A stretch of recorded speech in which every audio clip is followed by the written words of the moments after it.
அல்ஹம்துலில்லா அஷ்ஹது அன் லா இலாஹா இல்லல்லாஹ் வஹதஹு லா ஷரீக லஹு. போலனைத்தும் அல்லாஹ்வுக்கே, அந்த அல்லாஹுவை தவிர வேறு தெய்வங்கள் இல்லை என்று நான் சாட்சியம் பகர்கின்றேன்.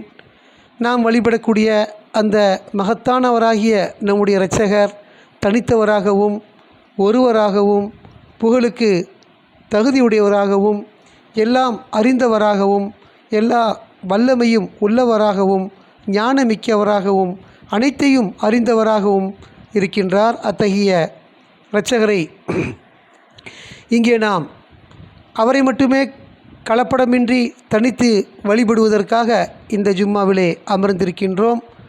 அவரை மட்டுமே கலப்படமின்றி தனித்து வழிபடுவதற்கான ஒரு மாபெரும் அறிவை அல்லாஹ் நமக்கு வழங்கி நம்மை ஆசீர்வதித்திருக்கின்றார். அல்ஹம்துலில்லா. அல்லாஹ்வுடைய வார்த்தைகளான இந்த அல் குர்ஆன் 114 அத்தியாயங்களை கொண்டதாக உள்ளது. அந்த 114 அத்தியாயங்களிலும் 6346 வசனங்களை நாம் பார்க்கின்றோம். அந்த அல்லாஹ்வுடைய வார்த்தையான அல் குர்ஆன் மட்டுமே மார்க்கத்தின் ஆதாரம் என்றும், குர்ஆனை தவிர வேறு எந்த ஒன்றும் மார்க்கத்தின் ஆதாரமோ அடிப்படையோ கிடையாது என்பதில் நாம் ஒரு உறுதியான அறிவையும் நம்பிக்கையும் அடைந்திருக்கின்றோம். அல்ஹம்துலில்லா, மாஷா அல்லா, லா குவத்த இல்லா பில்லா. இந்த அல்லாஹ்வுடைய வார்த்தைகளான அல் குர்ஆனிலிருந்து நாம் தொடர்ச்சியாக கற்றுக்கொண்டு வருகின்றோம். ஒவ்வொரு முறையும் குர்ஆன் நாம் படிக்கும் பொழுது அதிலிருந்து நாம் பல்வேறு நல்ல விஷயங்களை கற்றுக்கொள்கின்றோம். நம்முடைய நம்பிக்கையை வளர்க்கும் முகமாக இந்த குர்ஆன் நமக்கு வழிகாட்டுகின்றது, நம்மை நெறிப்படுத்துகின்றது, நம்மை கடவுளுடைய நினைவிலே வைக்க செய்கின்றது. மிக நிச்சயமாக கடவுளுடைய நினைவுதான், அவரை நினைப்பதன் மூலமாகத்தான் நம்முடைய மனங்கள் சாந்தியாகவும் அமைதியாகவும் இருக்கின்றது அப்படிங்கிறத நாம் அறிஞ்சிருக்கிறோம். அந்த அடிப்படையில் அல்லாஹ்வுடைய இந்த வார்த்தைகளிலிருந்து அவர் நமக்கு எதனை கற்றுத்தர நாடுகின்றாரோ அதனை கற்றுக்கொள்ளும் முகமாக இந்த ஜும்மாவில் நாம் பார்ப்போம்.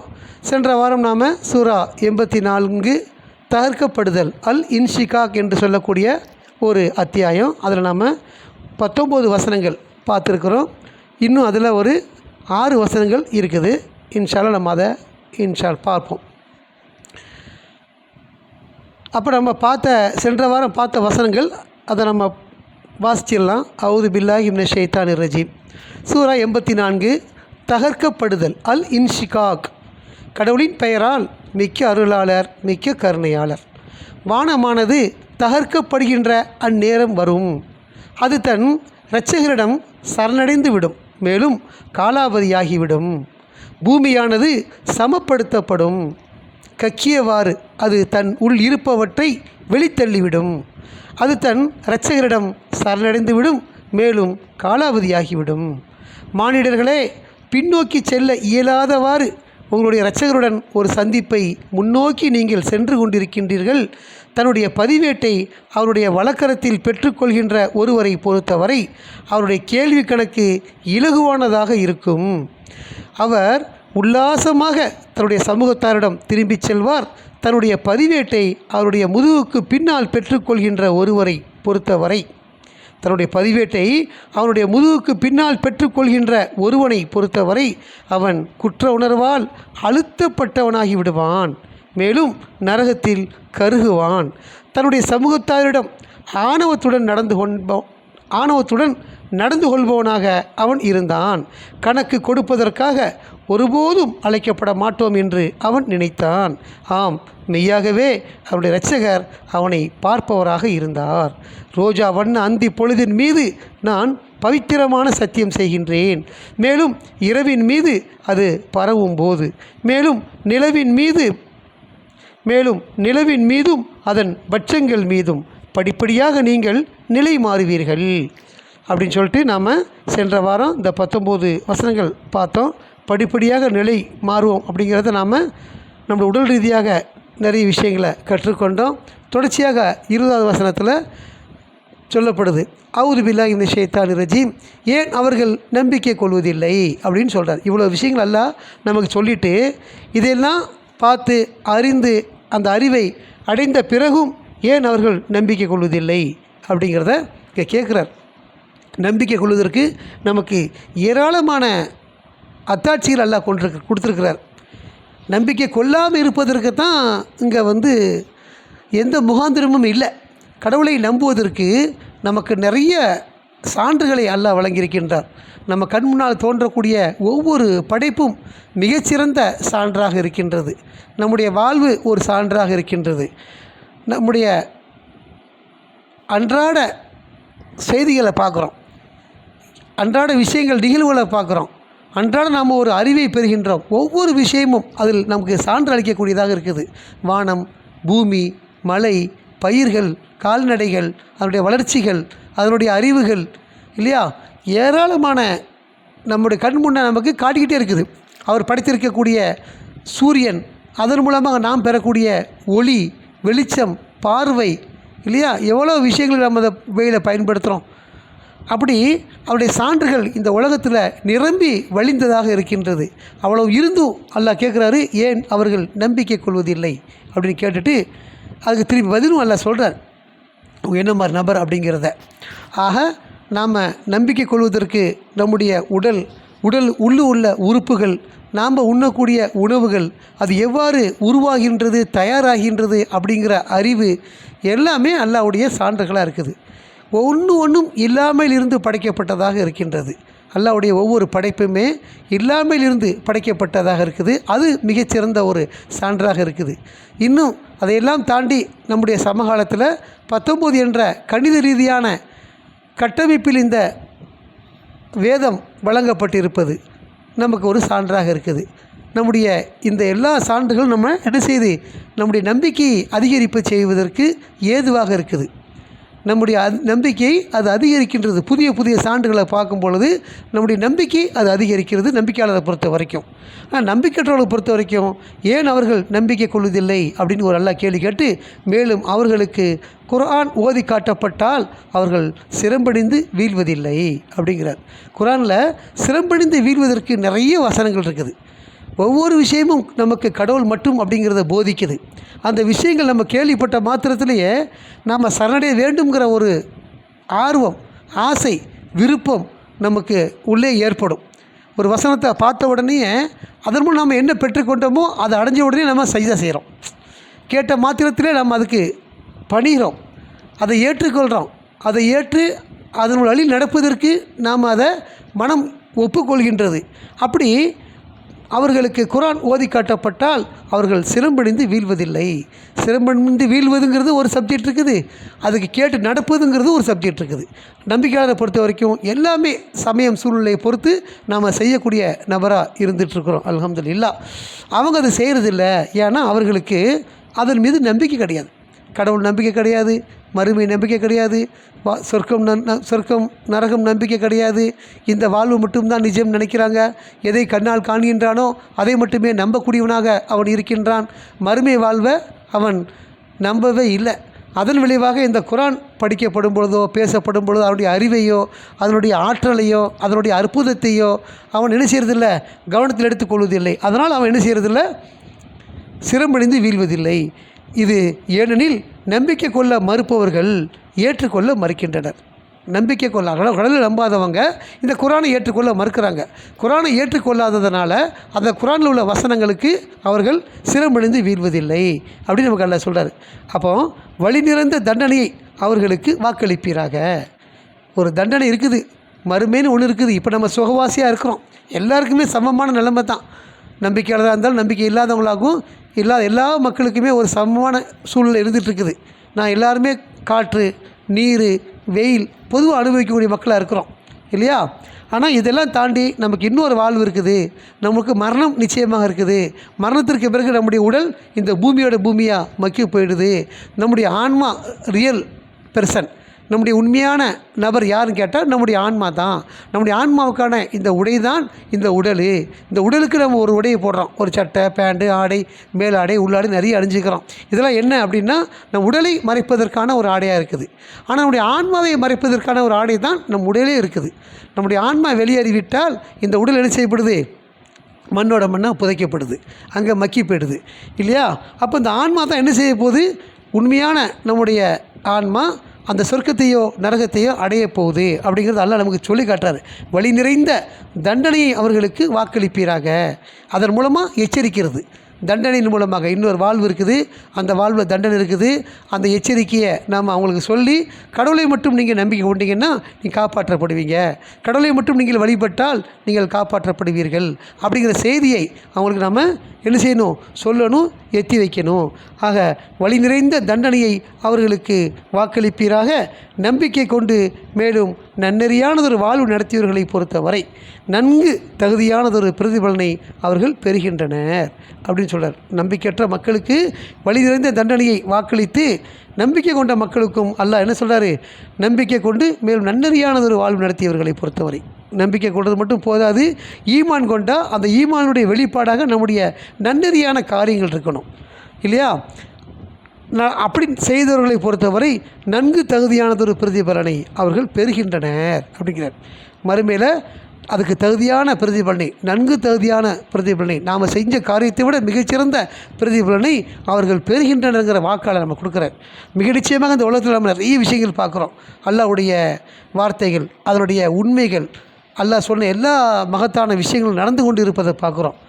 அப்படி இருக்கும் பொழுது நம்முடைய வாழ்வைக்கு பின்னால் இன்னொரு வாழ்க்கை இருக்குதுங்கிறது அவர் தான் சொல்கிறார். எப்படி இந்த உலகத்தில் சொன்ன எல்லா விஷயமும் நடப்பதை நாம் பார்க்குறோமோ அதுபோல தான் இதுக்கு பிறகு உள்ளதையும் சொல்கிறார். இதை நாம் எப்படி கண்ணால் பார்த்து 100% நம்புகிறோமோ அதே மாதிரி நம்பிக்கைக்குரிய விஷயமாகத்தான் அவர் மறுமை சொல்லக்கூடிய விஷயம் இருக்குது அப்படிங்கிறத நம்பி நாம் என்ன செய்கிறோம், நம்பிக்கை கொண்டு நேரிய வாழ்க்கையை நாம் நன்னறியான ஒரு காரியத்தில் செய்யக்கூடியவங்களாக நாம் இருக்கிறோம்.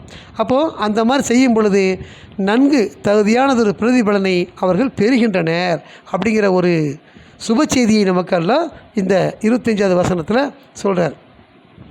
ஆக நம்பிக்கை கொண்டவர்களும் நம்பிக்கை அற்றவர்களும் ஒரே மாதிரியானவர்கள் அல்ல. நம்பிக்கையற்றவருடைய தண்டனை வழி நிறைந்தது ஒன்றாக இருக்குது, நம்பிக்கை கொண்டவருடைய பரிசு சுகமானதாக இருக்குது. இந்த உலகத்தில் நம்ம சில சுகங்களை அனுபவிக்கிறோம். இப்போது வெயில் காலம், சம்மரில் வெளியில் போகிறோம், ரொம்ப கஷ்டமாக இருக்கும். உசுறு அந்த வெயில் தாங்க முடியாது. ஒரு இடத்துலேருந்து இன்னொரு இடத்துக்கு போகிறதுக்கு இல்லை, ஒரு சின்ன நிழல் கிடச்சிதுன்னா அதில் நம்ம கொஞ்சம் நின்றுக்குருவோம் இல்லையா. ஒரு வாகனம் ஓட்டினாலும் சரி, நடந்து போனாலும் சரி, எங்கடா ஒரு கூல் பிளேஸ் கிடைக்கும் அல்லது குடிப்பதற்கு ஏதாவது ஒரு குளிர்ச்சியாக கிடைக்குமா அப்படின்னு தேடி அலையிறோமா இல்லையா. அது மாதிரி இந்த உலகத்தில் நம்ம கடுமையான அந்த விஷயங்களை அனுபவிக்கிறோம். இதையெல்லாம் விட கடுமையாக மறுமை இருக்கும் அப்படிங்கிறது அல்லாஹ் நமக்கு வழியிலிருந்த தண்டனை அப்படிங்கிறத சொல்கிறார்.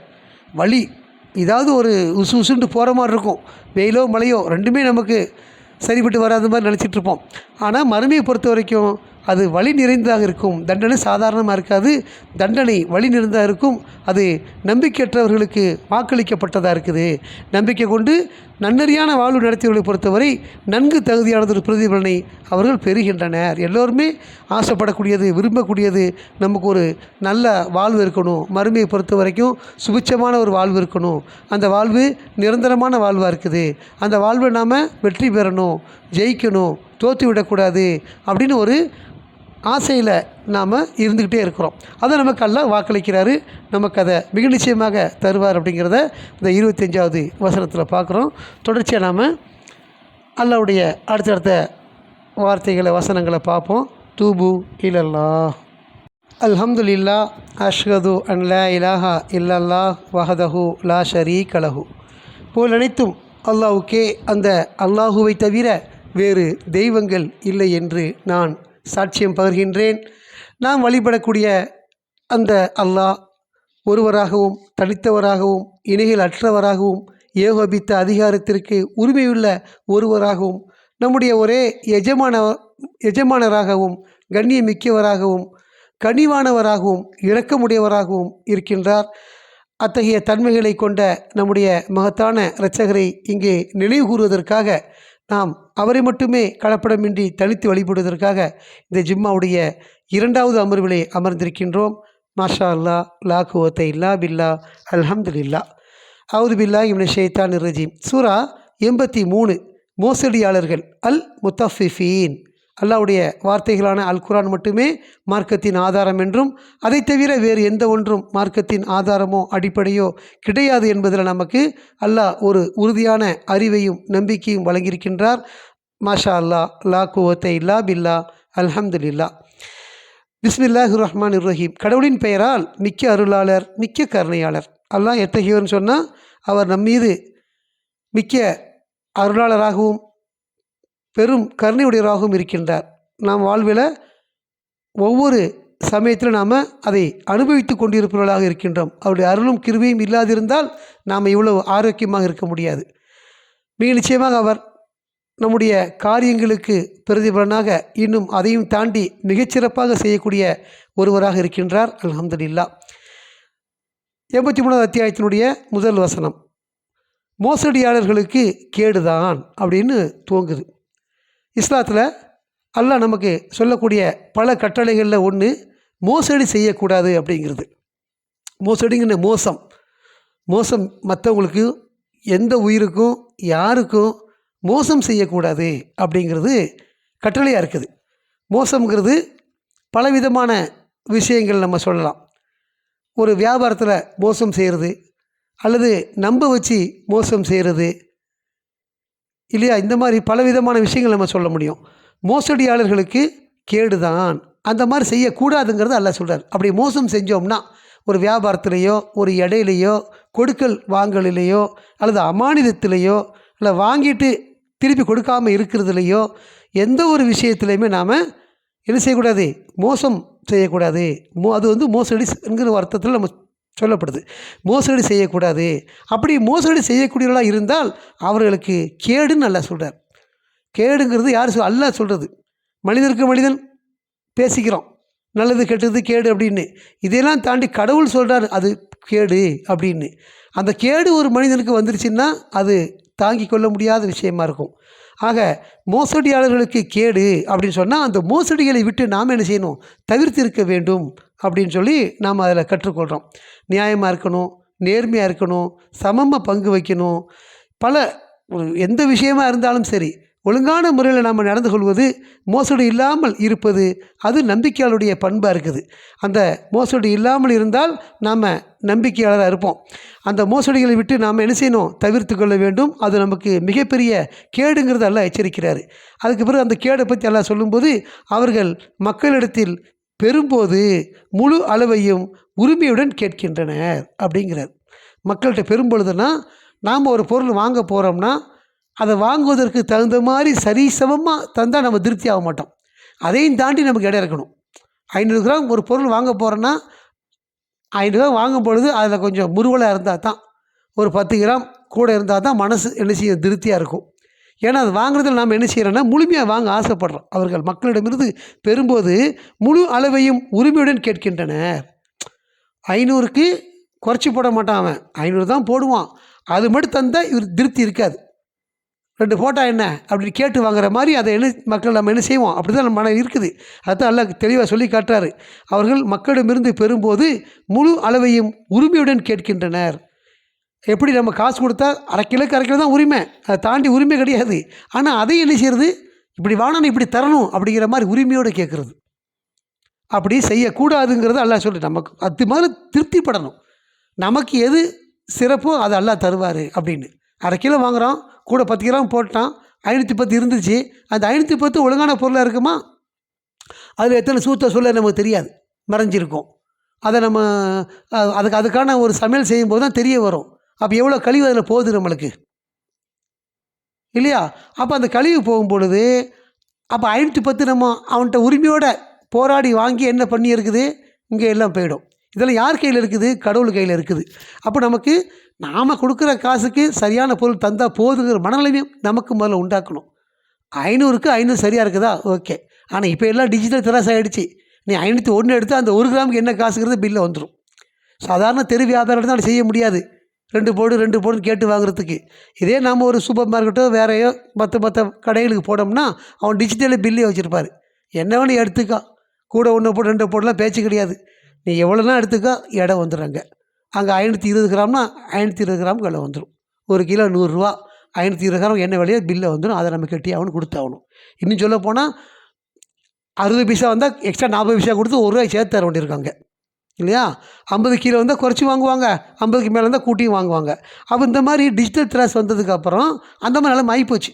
இப்போ நாம் நேர்மையாக தான் நடந்து ஆகணுங்கிற நிலைமைக்கு தள்ளப்பட்டோம். இப்போ எப்போ அந்த காலம் இருந்துச்சோ நம்ம நேர்மை தவறி இருந்தோமோ இப்போ அப்படி இல்லை. டிஜிட்டல் தராசு வந்ததுக்கப்புறம் நீ விரும்பினாலும் விரும்பாட்டாலும் நீ நேர்மையாக தான் இருந்து ஆகணுங்கிற காலத்துக்கு நம்ம தள்ளப்பட்டுட்டோம். அப்போ நம்ம மனநிலைமையை நம்ம சரி பண்ணிக்க நிற்போம் இல்லையா? அப்போது இந்த மாதிரி அவர்கள் அளவையோ அல்லது எடைகளையோ தரும்போது இது அடுத்தது, அவர்கள் மக்களிடமிருந்து பெறும்போது முழு அளவையும் உரிமையுடன் கேட்கின்றனர் அப்படிங்கிறார். அதே மாதிரி ஆனால் அவர்களுக்கு அளவைகளையோ அல்லது எடைகளையோ தரும்போது அவர்கள் மோசடி செய்கின்றனர். இவன் கொடுக்கும்போது கரெக்டாக கொடுக்க நினைப்பான், கரெக்டாக கொடுக்கணும், கொடுத்துட மாட்டாங்க. ஆனால் தான் வாங்கும்போது நிறைய வாங்க நினைக்கிறான். இதுதானே மோசடிங்கிறது. நீ எப்படி தாராளமாக வாங்க நினைக்கிறியோ அப்படி தாராளமாக நெய்யில் கொடுக்கணும், அந்த மனநிலைமை இல்லை. வாங்கும்போது எப்படி அடித்து பிடிச்சி வாங்குகிறோமோ கொடுக்கும்போது பர்ஃபெக்டாக இருக்குது. அது இதுக்கு இவ்வளோ தான், இந்த அமௌண்ட்டுக்கு இது தான், இந்த விலைக்கு இந்த பொருள் தான் வரும், அது மாதிரி வராது அப்படின்னா எவ்வளோ பர்ஃபெக்டாக பேசுகிறோம். இப்படி மனநிலைமை உள்ளவங்களாக இருக்கிறோம். இப்படி இருக்கும்போது மோசடியான ஒரு காரியம் நல்லா சொல்கிறார். அப்போ தாங்கள் உயிர்த்தெழுப்பப்படுவோம் என்பதை அவர்கள் அறிய மாட்டார்களா அப்படிங்கிறார். மரணம் ஒன்று இருக்குது இல்லை, இதுக்கப்புறம் உயிர்த்தெழுப்புதல் இருக்குதா இல்லையா? அந்த உயிர்த்தெழுப்புதல் ஒன்று இருந்துச்சுன்னா எப்படி இந்த மோசம் நீங்கள் பண்ணுவீங்க? ஏன்னா மோசடியாளர்களுக்கு அந்த மறுமையில் கேடு நல்லா சொல்கிறாரு. இந்த உலகத்தில் நிகழும் எல்லா காலங்கள்லேயும் கேடு தான். அப்படி இருக்கும் பொழுது உயிர்த்தெழுப்பப்படுவோம் என்பதை அவர்கள் அறிய மாட்டார்களா அந்த மகத்தானது ஒரு நாளன்று நல்லா கேட்குறார். மிக நிச்சயமாக நாம் எழுப்பப்படுவோங்கிற நம்பிக்கை நமக்கு இருந்துச்சுன்னா நம்ம நடவடிக்கை எப்படி இருக்கும்? நீதமாக இருக்கும். அதாவது கொடுக்குற காசுக்கு சரியாக தரேன்னா திருப்தியாக இருக்கணும். அதை தாண்டி இருந்துச்சுன்னா மறுமை நம்பிக்கை நம்மள்கிட்ட பலகீனமாக இருக்குன்னு அர்த்தம். வெறுமனே மர்மன்னு பேசிட்டு செயல்பாடு பூரா கோளாறு இருந்துச்சுன்னா அது அவநம்பிக்கையின் வெளிப்பாடாக தான் இருக்கும். அது நம்பிக்கையின் வெளிப்பாடு கிடையாது. அது சரியாக நம்பலை, முழுமையாக ஏற்றுக்கொள்ள வேணா வாயில் சொல்லிக்கலாம் நான் நம்புகிறேன்னு. நீ நம்புனா நம்பிக்கை அடிப்படையில் நம்முடைய செயல்பாடு இருந்திருக்கணுமே, அதிலே கோளாறாக இருக்குது. அப்போது அல்லாஹ் இங்கே என்ன நினைவு விட்டுறாருன்னா மோசடி செய்யக்கூடியவங்களுக்கு இது மாதிரியான ஒரு சாம்பிள் சொல்கிறார். அல்லாஹ் நமக்கு நிறைய விஷயங்கள் இருக்குது. மக்கள்கிட்ட எது இயல்பாக இருக்கோ, ஒவ்வொருத்தர்கிட்ட எது இயல்பாக இருக்கோ அதை நீ மாற்றிக்கோ. எடைகளை வாங்கும்போது எப்படி நீ உரிமையோடு அவங்கள்ட்ட கேட்டு வாங்குறியோ அது மாதிரி நீங்கள் என்ன செய்கிறீங்க, அளவையும் எடையும் கொடுக்கும்போது மோசடி செய்கிறீங்க, அப்படி செய்யக்கூடாது அப்படின்னு சொல்கிறார். தாங்கள் உயிர்த்தெழுப்பப்படுவோம் என்பதை அவர்கள் அறிய மாட்டார்களா? அப்போ அறிஞ்சிருந்து அப்படி செய்வாங்களான்னு கேட்குறார். அவன் அறியலை, அதனால் தான் நீ செய்கிற. நீ உயிர்த்தெழுப்பப்படுவோம் என்பதை உறுதியாக நம்பினால் அதை செய்ய மாட்டேன். மகத்தான நாள் என்று அது நிகழவிருக்கின்றது. அதுதான் மனிதர்கள் அனைவரும் பிரபஞ்சத்தின் இரட்சகரின் முன்னால் நிற்கின்ற நாளாகும். ஒட்டுமொத்த மக்களும் ஆதாம் முதல் கடைசியாக வரக்கூடிய மனிதன் வரை ஒட்டுமொத்த மனிதர்களும் அந்த பிரபஞ்சத்தின் இரட்சகர் முன்னால் நிற்கக்கூடிய நாளாக இருக்குது. அது எந்த நாள்? உயிர்த்தெழுப்பக்கூடிய நாள். அந்த நாளை பற்றி எல்லாம் சொல்லும்போது அது மகத்தான ஒரு நாள் அப்படிங்கிறார். அப்போ நிற்க போகிறோம். அந்த இடத்துல நிற்பதற்கு நமக்கு தகுதி என்ன? இந்த உலகத்தில் நாம் சீரான மனிதனாக இருந்துக்கணும், நம்பிக்கையில் தான் இருந்திருக்கணும், கடவுளை மட்டும் வழிபட்டிருக்க வேண்டும். இந்த மாதிரி நம்ம செஞ்சோம்னா இந்த மாதிரி அல்லாஹ் சொல்லக்கூடிய இந்த வரம்புகள்லாம் நம்ம பேணக்கூடியவங்க ஆயிடுவோம். நேர்மையாக இருப்போம், உண்மையாக இருப்போம், மோசடி செய்ய மாட்டோம், அளவு நிறைய கேட்க மாட்டோம், எனக்கு சமமாக இருந்தால் போதுமோ. ஏன்னா தர பொருள் நமக்கு எல்லாமே சீராக இருந்தாலே நமக்கு அரை கிலோ சரியாயிடுச்சு. அரை கிலோவுக்கு 10 கிராம் கூட வாங்கிட்டு 100 கிராம் வேஸ்ட்டாக போச்சுன்னா நஷ்டம் நமக்கு. ஏன்னா கடவுள் எல்லாம் வல்லவராக இருக்கிறாரு. நம்ம எது ஆசைப்பட்டு அடித்து பிடிச்சி வாங்கினோமோ அது நஷ்டத்தை உண்டாக்கக்கூடியவராக இருக்கிறாரு. அந்த நம்பிக்கை அல்லாஹ் நமக்கு எதையும் திருப்தியாக செய்யக்கூடிய இருக்கிறார் அப்படிங்கிற நம்பிக்கை எடுத்துட்டால் நம்ம அதில் கரெக்டாக இருப்போம். எக்ஸ்ட்ரா கேட்க மாட்டோம், வேண்டாம் போதும் அப்படி நிலைமைக்கு நம்ம வந்துடுவோம். எல்லாமே நம்பிக்கையின் வெளிப்பாடு தான் அந்த காரியங்கள். அப்போது அந்த பிரபஞ்சத்தின் ரட்சகர் முன்னால் நிற்கக்கூடிய அந்த நாள் இருக்குது. அதை நாம் மனசில் வச்சு எப்பவும் நடக்கக்கூடிய மக்களாக இருக்கணும். இங்கே மோசடியை பற்றி எல்லாம் சொல்கிறாரு. இது மட்டும் இல்லாமல் பல விஷயங்கள், நியாயமாக இருக்கிறது, நேர்மையாக இருக்கிறது, உண்மையாக இருக்கிறது, பொய்யை கலக்காமல் இருக்கிறது, கலப்படம் செய்யாமல் இருப்பது, சரியான பொருளை தருவது, எதையும் வெளிப்படையாக பேசி கொடுப்பது, மறைத்து வியாபாரம் செய்யாமல் இருப்பது, இப்படி பல விதமாக நமக்கு சூழல் இருந்துகிட்ருக்குறோம். அதில் எல்லாமே மிக சரியான நபராக இருந்தோம்னா அல்லாஹ் நமக்கு மிக நிச்சயமாக அபிவிருத்தி செய்வார்.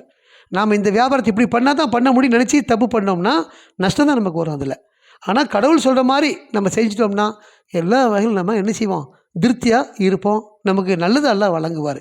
எவ்வளோ காலங்கள் நமக்கு கடந்திருக்குது, எவ்வளோ பணம் செலவழிச்சு நமக்கு ஞாபகம் இருக்கா, எவ்வளோ நம்ம சம்பாதிச்சது ஞாபகம் இருக்கா. ஒவ்வொன்றையும் கணக்கு பார்க்குறோம்ல, இந்த பொருள் விற்றா எவ்வளோ கிடைக்கும், இந்த பொருள் விற்றா எவ்வளோ கிடைக்கும் அப்படின்னு கணக்கு பார்க்குறோம்ல. இன்றைக்கி தானே பார்க்க முடியுது. இந்த கடந்த காலத்தை பார்க்க முடியுமா, வருங்காலத்தை பார்க்க முடியுமா? எதையுமே பார்க்க முடியாது. அப்போ எவ்வளவோ நம்ம எவ்வளோ செலவழிச்சிட்டோம். ஏதாவது கையில் இருக்குதா? ஒன்றும் இல்லை, பூஜ்ஜியமாக இருக்கிறோம். ரைட்டா? அப்போ நமக்கு எல்லாமே கடவுள் தான் நமக்கு என்ன செய்கிறாரு, வேண்டிய நேரத்தில் வேண்டியது தர்றாரு. அது மாதிரி எல்லாமே நமக்கு தருவார். நாம் அடித்து பிடிச்சி அதிகமாக வாங்கி மோசடி செஞ்சு ஒன்றும் பெருசாக வாழ முடியாது. அது நம்ம வாழ்க்கையில் நிறைய பாடம் படிக்கிறோம். 2 குழந்தை உள்ளவனும் வாழத்தான் செய்கிறான், 4 குழந்தை உள்ளவனும் வாழத்தான் செய்கிறான். யார் பட்டி கிடக்கிறாங்க? எல்லாருக்கும் ரிஸ்க் கிடைக்குதா இல்லையா? எவ்வளோ பணம் வந்தாலும் வருமானம் வந்தாலும் அந்த செலவுகள் நமக்கு இருக்குது.